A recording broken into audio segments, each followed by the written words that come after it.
Hi, and welcome to another edition of Seniors Today. I'm your host, Tom Bartee, and our guest today is Mr. Mike Brigandi, who is the president of the Improved Order of Redmen in Vallejo. Welcome, Mike. Thank you, Tom. So tell me, how are the Redmen improved?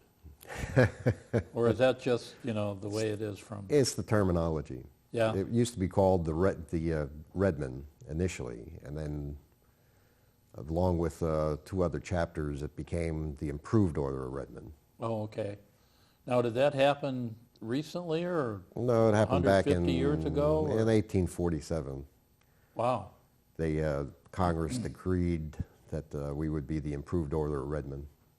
Mm-hmm. So that's how we became that. Initially, we were Sons of Liberty back in 1756. And we were responsible for the Boston Tea Party. We got dressed up as Indians and threw a bunch of tea overboard, about 365 pounds. Was it oolong or black tea? Or? It was British tea. Oh, just British tea? Just the British tea. Yeah, so we, as a fraternal order during the Revolution, we did Palestine-type things against the British, and again in the War of 1812, the same thing. It's a secret, basically considered a secret society at the time. Now it's a fraternal society. Our primary function is to raise funds for Alzheimer's. Oh. So. Okay, I'll try not to forget that. Yeah, I've already did. So your building is on Georgia Street downtown in the 400 block? Yeah, 431 Georgia Street. Okay, we own the building. And as a fraternal order, you have a membership? Yes. Do you have any various forms of membership, including women in their own? We the women are a separate society from us. They're the Pocahontas.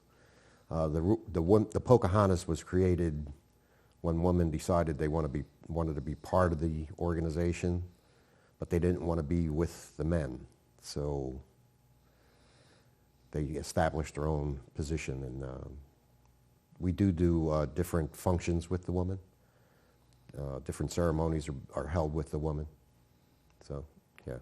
Do you still do like secret ceremonies? Yeah, there's still some secret stuff that goes on. Yeah. Yeah. Yeah. Oh, that's kind of cool. Yeah, but it's secrets. I can't talk to you about. Yeah, right. You'd have to kill me. Yeah. So the women can be in the Redmen, and the Redmen can be Pocahontases. They don't really have the Redmen can be in the Pocahontas, but for some reason the Pocahontas can't be in the Redmen. In some areas the women have merged, as in other fraternal orders. The women have merged in some cases with the chapter. In our case, they don't want to be merged with us. They still want to be separate. So the quest to raise money for Alzheimer's doesn't go back as far as the history of the Redmen, clearly. No. So did they have other objectives after they were no longer a secret order? Just to maintain the good of, I guess you would call it good of the American way of life. They advocated being in, patriotism, freedom, friendship, and charity. And that's basically what they were doing. They would get together and they would help children in need, families in need, financially during the early 1900s and later 1800s. Mm-hmm. And there were quite a few presidents, actually, that were part of this organization. Franklin D. Roosevelt, Teddy Roosevelt, George Washington, Thomas Jefferson, and a number of others that were members of the Improved Order of Redmen. A lot of those people you just mentioned were Masons as well, weren't they? Yeah. The Improved Order of Redmen is actually the oldest original fraternal order in this country, in the United States. Wow. The Masons, the Freemasons, came over from Europe, so they are actually a much older fraternal order. Mm-hmm.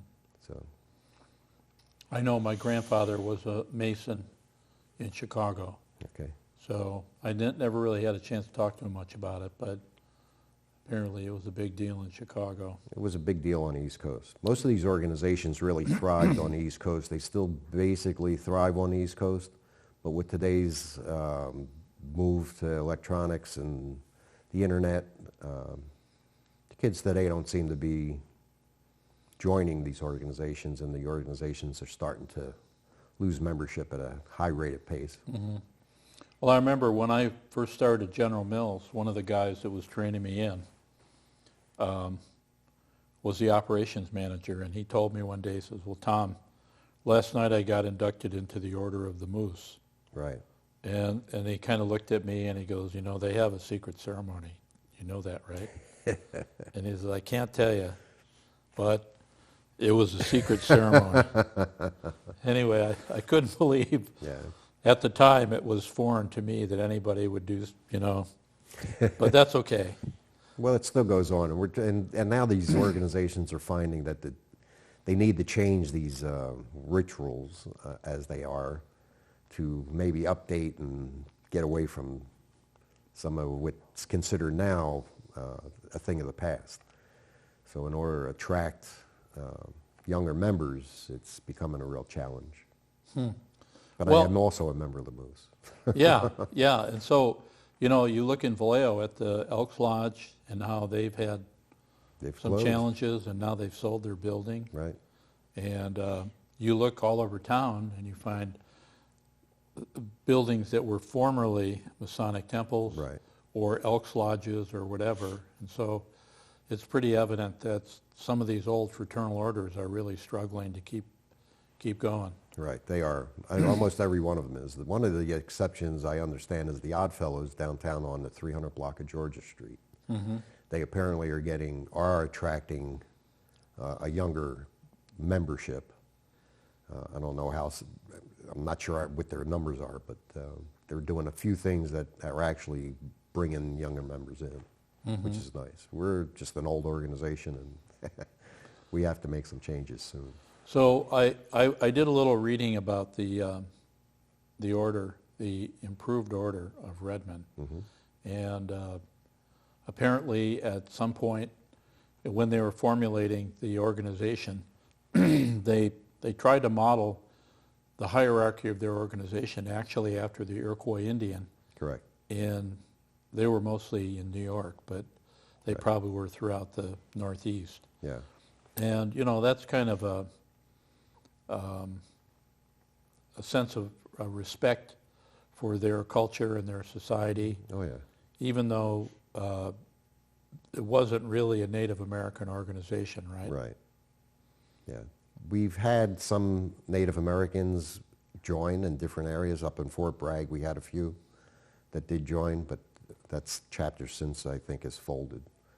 But we did have some places in the Midwest, they had a few Native Americans, but we were open to Native Americans. It wasn't like we were not bringing them in. They just didn't come in. Yeah, well, so I also read that at one point there were 450,000 members of the fraternal organization nationwide.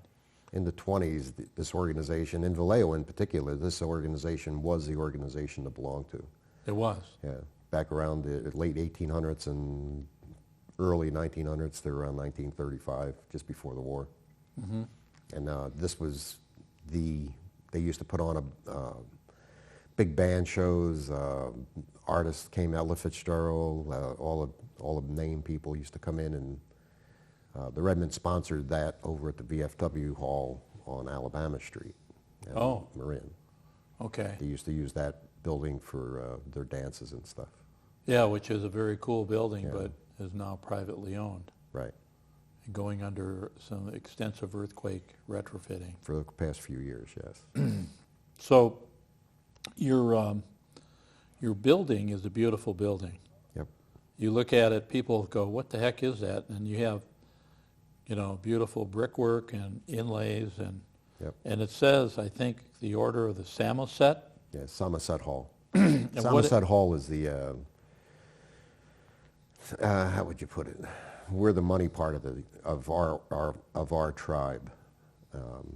We run the hall as a nonprofit. We rent the hall out. We rent to the antique shop that's down below on the first floor. We bought that space, that property for $10 in 1923. $10? $10. Wow. And then they built a hall over the next 2 years. So it's been there since around 1925 it's been open. It was probably built by Masons. More than in likely. town. Yeah.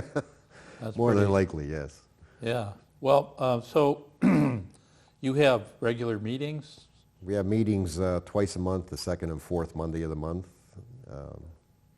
We do dinners on the first Monday on the second Monday of the month we do dinners, and on the fourth Monday of the month we do potluck. And our meetings are held once a month, and the potluck is just a social get-together. Mm-hmm. So how do people end up joining? They call welcome, you, or? Yeah, they can call me, and they're welcome to come in on the second and fourth Monday of the month. We open the place up around 6, and they're welcome to stay for dinner. And if they're interested in joining, we'll give them some paperwork to fill out, Mm-hmm. and we'll look at their background, and we okay it, they become a member. We're actually the cheapest, less expensive, The most affordable. the most affordable, probably fraternal order in the city. And then you have you have a ceremonial hall, Yes, which is beautiful, thank you. and then that's on like the second or the middle of the building, second floor. It's on the second floor. Yeah. We have elevator access. We have wheelchair access to the second and third floor, so we can accommodate handicap.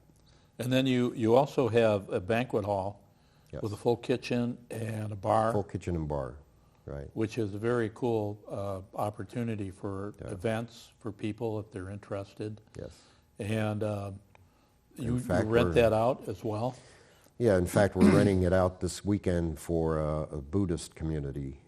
They're going to hold their ceremony. They rented it out a year ago. They liked it, and they came back for this year's seminars, I guess you would call it, seminar meeting. So are you expanding your rental opportunities? Or? We're going to be, yes, we are expanding the rental opportunities, yes. And do you have a website, or is there just a regular email or phone number that we could share with our audience? My phone number, yeah. We've been working on a website, it's never really been put together, and so far locally we don't have a website, so they would have to call me or use my email. Are you comfortable sharing either of those pieces of information right Sure. now? Yeah, we could do it. Can you tell me what your phone number is? It's 707-342-1118, Okay. and email is muslink, MUSLINC @AOL.com. All right. So for members of our audience that are interested in membership, They can call me or email me, yes. and I'll get back to them. And I guarantee that the membership is affordable. It, Do you know if they still have Redmond halls throughout the country, or? they were predominantly on the East Coast. Most of the West Coast were, I think, the last of the halls here. There's a hall in Oakley. There is a Redmond Hall in Oakley. And we have one in Southern Cal, over by Long Beach. So if somebody wants to be a Pocahontas, they call you too, or is there another? Yeah, they can call me. I don't have her phone number handy, but they can call me, and I'll send them to the right person. Okay. Well, that's cool. So I know that you do many, many other things, and Yes. I don't, I'm not sure I can plug your business, but you do No, that's landscaping. okay. I do landscaping, yes. That's what I And, do for a living. But one of the more interesting things about you that I know is that you used to be in the music industry. Yes, I was. So you're originally from Philadelphia, right? Yes, correct. And I'm not going to hold that against you. No, thank even you. though I like Philly I cheese. appreciate that. I like Philly cheese Well, that's a good sandwiches. thing. I could plug a place that you can get a good Philly cheesesteak. Okay. But how did you end up coming out to California? The company I was working with was going to open up a branch out here and in LA, and they gave me a choice, and I got to come to San Francisco area, which I rather had come to anyway, because I really never liked LA. Nothing against LA. So I got transferred out here to open up a branch. We were doing from like Utah down to Fresno, and then out to and up to Idaho. The company was making moves, and it was about the time when rap became really big. The company was a rap label that started, and picked up some other type of labels along with it, some rock labels, some jazz labels, and felt that they could make a move for national distribution, and that's why they sent me out here. And I established the local area. Unfortunately, that didn't last that long because the music they were bringing in really didn't fit the West Coast. And eventually they went out of business, and I wound up getting another job at another record company, and the same basically thing happened. Basically it happened again. So after 3 years of being out here, I went into my own business. But the music industry back east was a lot more exciting. There was a buyer and a promotion, advertising. I had a lot of hats on it. As a buyer, I bought from Maine to Virginia. I got to meet a lot of acts, went to a lot of shows, had to have the right product at the right time, and was rather successful at what we did. Well, I know. I remember being in your I Love Me room, and you had tons of platinum and gold records on your wall. Yes. And what were some of the artists that you worked with? Michael Jackson, the Police, Rick Springfield, Kenny G. There's like a host of them. David Bowie, REM, and a bunch of others. Well, that's pretty cool. We used to have a good time. Yeah, well, I guess. The promotion parties were a lot of fun. Well, you know, the promotion parties, you actually got to meet the artist, and usually they didn't have their bodyguards around because it was usually a small crowd of people, maybe 10 max, all buyers, all promotion people, and you really got almost a one-on-one with the artists themselves. Tina Turner was one of them, Cyndi Lauper, and the list goes on. Oh yeah, both of them. Did you meet Michael Jackson? Story on Michael Jackson was I was supposed to go to his ranch. Oh yeah. What did they call because that of what thing? Because of how much product I had sold or bought. Neverland. Neverland. And yeah. Me and the VP of sales had a difference of opinion, and he didn't think it would look good if I went and the other 7 buyers didn't go. So he went. So I never got to go there. Oh, that's too bad. It would have been. I was looking forward to it too, because we had sold like 500,000 copies of Thriller at the time. Wow. So yeah, it was a lot of fun. What was the label? Columbia. Oh, it was with Columbia. Yeah, Columbia Records. And that's when you were originally out east? Out back east, yeah. That's when all the fun the music that you said didn't take on the West Coast, was that rap? It was rap, but it was East Coast rap, and that was the problem. I was in the business when Run DMC first started. When Run DMC came out, I was right there, and we all were amazed at rap, because there was rap music prior to Run DMC, but Run DMC crossed it over. And it was sort of an exciting time, actually, because then all the other raps, Public Enemy and In Too Deep and Special Ed and a whole bunch of guys from the East Coast were making it really big. And then, I came out here and you had a bunch of West Coast rappers that were a lot different than the East Coast. And a lot people out here weren't buying East Coast. Now it's sort of gelled together, but... So at that time, how would you define the difference between East and West Coast rap? Not that you were an expert, but I'm not an I never expert knew at there that was point. a difference. There's a big difference on how they rap and what they say in their rap. Yeah, there's a lot of differences in it. Don't ask me to explain it. Oh, okay. And there were quite a few people from Vallejo that ended up being successful in that. Yep, E40 comes to mind real fast. I think it is E40 and Yeah. 50 Cent and Yeah.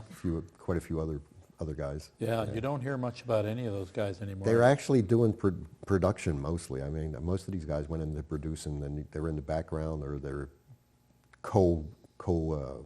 producing music from other rappers. Oh, okay. It's a fast turnover. The record business in general is a fast turnover. To survive, it's, you know, you had a lot of, you have certain acts that have survived the test of time. The Rolling Stones, you know, the Beatles, and, you know, many other acts like that. In R&B, it'd be the Miracles, the Platters, you know, the 50 groups everybody can go with. Teddy Pendergrass, and just a host of others. But in the rap group, unless you're in that gel and that really into the rap area, you know, Run DMC comes to mind, Public Enemy comes to mind, but you don't hear about either one of those either. And there are some of the guys are in the background. Some of them passed away. Yeah, I knew about that too. So did Columbia ever have anybody like Santana? Yeah. Or the Tubes? Columbia had the Santana. I think Arista had the Tubes, if I'm not mistaken. I think it was Arista. You know, you had Hall & Oates on RCA. God, you had a whole bunch of people floating around. But those were all separate from Columbia. Yeah, there was RCA, Arista, MCA, Warner Brothers, Elektra, which was a division of Warner Brothers, with Bonnie Raitt and Neil Young and Crosby, Stills and Nash, Buffalo Springfield, and Whitney Houston was over on Arista Records, who I got to meet before problems existed, and did you they were ever all over the place. Did you ever meet any of the artists from Santana? No. Oh, okay. Went to their show, but never got back. Yeah, you know, there's at least one former Santana player in Vallejo right now. That's what I understand. Yeah.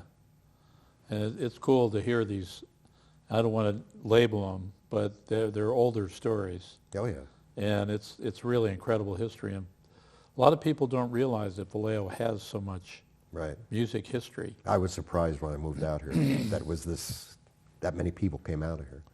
Yeah, and you know, it's blues and it's country and it's rock and roll and rap. So just about every genre you can think of. This is a very interesting city in that respect. It was an eye-opener. There's more going on in the city than there was going on in some of the cities back east, some of the bigger cities back east. Yeah. I mean, it's really diverse. Yeah. So I know I don't consider myself to be an East Coast person, but I grew up in Buffalo, New York. Yeah. And I feel sorry for you. Yeah, I know. They call it the armpit of Lake You got to be glad Erie. you're not there now. Yeah. But, I mean, it was a little bit different reality, a little bit different pace back there. But, you know, at least it gave me a perspective when I went to other areas of the country, including coming out here. So I always appreciated that. Right. Yeah, the pace I found of coming out from Philly to here, I'm still trying to adjust to that, and it's been 28 years. Has it been that long? Yeah, it's been a long time. Let's see, 28, 30 from 17, so it was in the 90s. Yeah, I came out in 1990. Yeah, well, that's cool. So so my pace is still sort of faster sometimes than what happens out here, and that sort of makes people a little bit angry. Well, I'm really impressed with not only how much you know about that part of the industry, but your recall. And At this age? well, I'm not trying to put you in that position, but you know, the Redmond putting their effort into raising money for Alzheimer's research, you probably have an insight on the cure, so you'll never have to worry about it. We wish. Yeah. Yeah, but that is so very cool, thinking about that and all those old groups. And I know I'm way past that part of my life, but anyway, that's very interesting. Yeah, thank you. So do you have any events coming up for the Redmond that you want to tell us about? Or? We actually have an event coming up. It's not basically for the Redmond. It's the Lemon Festival. We're going to have it in February, and it's going to benefit the Capitol Street Stairs project, which I'm also involved with. What's that all about? Capitol Street Steps is at Capitol in Sonoma, and they go from Sonoma up to Sutter. Sutter, right. And what we're doing is we're going to put a mural on the steps, on the riser of the steps. So when you're at the foot of Sonoma Boulevard or down on Capitol Street West, you'll be able to see a mural of the city of Vallejo and Mare Island. Cool. It's going to have, it's all tile.